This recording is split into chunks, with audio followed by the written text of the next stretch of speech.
অন্যদিকে আজ যখন এই বিধানসভায় বিশেষ অধিবেশন বসেছে ঠিক সেই সময় এই এসএসসি ইস্যুতে উত্তাল হলো বিধানসভা। সেখানে বিজেপির বিক্ষোভ প্রদর্শন, এসএসসি ইস্যুতে তারা বিক্ষোভ প্রদর্শন করেছেন, চাকরি চুরির অভিযোগে সরব হয়েছেন তারা। ইতিমধ্যে আমরা দেখতে পেয়েছি যে সুপ্রিম নির্দেশিকা মতন চিহ্নিত অযোগ্য যারা তাদের তালিকায় এসএসসি প্রকাশ করেছে। 1806 জনের নাম রয়েছে সেই তালিকায়, আর তারপরেও এই বিজেপির এই বিক্ষোভ, চাকরি চুরির অভিযোগে সরব বিজেপি বিধায়করা। প্রতিনিধি বিপ্লব চক্রবর্তীকে প্রতিবেদন তুলে ধরেছেন, নজর রাখবো।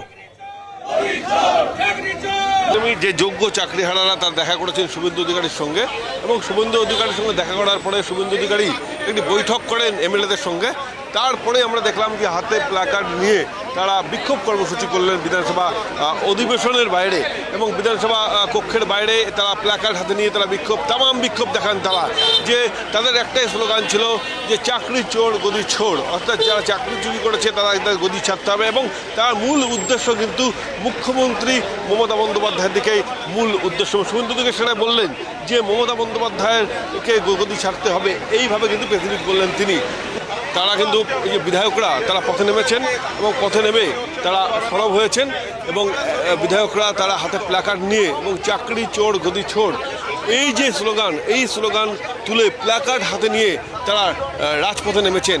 রাজপথ বিধানসভার যে মূল গেট, সেই মূল গেটের বাইরে রাস্তায় নেমে তারা রীতিমতো বিক্ষোভ দেখাচ্ছেন। এবং সেই ছবি কিছুক্ষণ আগে আমার ক্যামেরা পাচ্ছেন জ্যাকি সেই ছবি তুলে ধরলো আমাদের দর্শকদের জন্য। ক্যামেরায় জ্যাকির সঙ্গে বিপ্লব চক্রবর্তী, ক্যালকাটা নিউজ। আর এখানে আপনাদের শোনাবো এই এসএসসি ইস্যুতে একদিকে যখন বিধানসভায় বিক্ষোভ দেখালেন বিজেপি বিধায়করা, কি বলছেন এই বিক্ষোভকারী বিজেপি বিধায়করা, তাদের কি প্রতিক্রিয়া শোনাবো।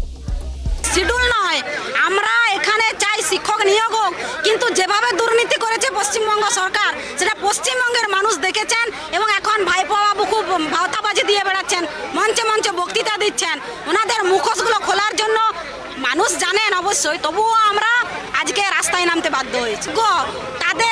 তাদেরকে পর্যন্ত হেনস্থা হতে হচ্ছে। এখানে কিছু তৃণমূলের ভাইপো যারা আছেন তারা টাকা দিয়ে চাকরি নেওয়ার ফলে আজকে একদিকে যখন সুপ্রিম নির্দেশে এসএসসি চিহ্নিত অযোগ্যদের তালিকা প্রকাশ করলো, কিন্তু তার সত্ত্বেও বিধানসভার বাইরে এই বিজেপি বিধায়কদের বিক্ষোভ প্রসঙ্গ, ইতিমধ্যে এই প্রসঙ্গে আমরা কথা বলেছিলাম তৃণমূলের যুব নেতা সুদীপ রাহার সঙ্গে। তিনি কি বলেছেন শোনাবো। মধ্যপ্রদেশের দুর্নীতি নিয়ে কথা বলুক। বিজেপি শাসিত রাজ্যগুলোতে মন্ত্রীরা সরাসরি বিভিন্ন রকমের দপ্তরের দুর্নীতির সঙ্গে জড়িয়ে রয়েছে, সেগুলো নিয়ে কথা বলুক। ডবল ইঞ্জিন সরকার, সেখানে দেখা যাচ্ছে ডবল ইঞ্জিন হলে কি হয়। দেখুন, এখানে একটা ঘটনা ঘটেছে, যারা দোষ করেছে, অন্যায় করেছে, আমরা তাদের কাউকে আশ্রয় প্রশ্রয় দিইনি। আমরা যারা যোগ্য শিক্ষক শিক্ষিকা তাদের পাশে আছি।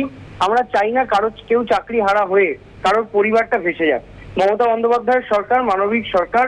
মমতা বন্দ্যোপাধ্যায় মানবিক দৃষ্টিভঙ্গি দিয়ে ভেবে দেখছেন, কোর্টে লড়ছে আমাদের সরকার যে কিভাবে সকলের চাকরিকে রেস্টোর করা যায়।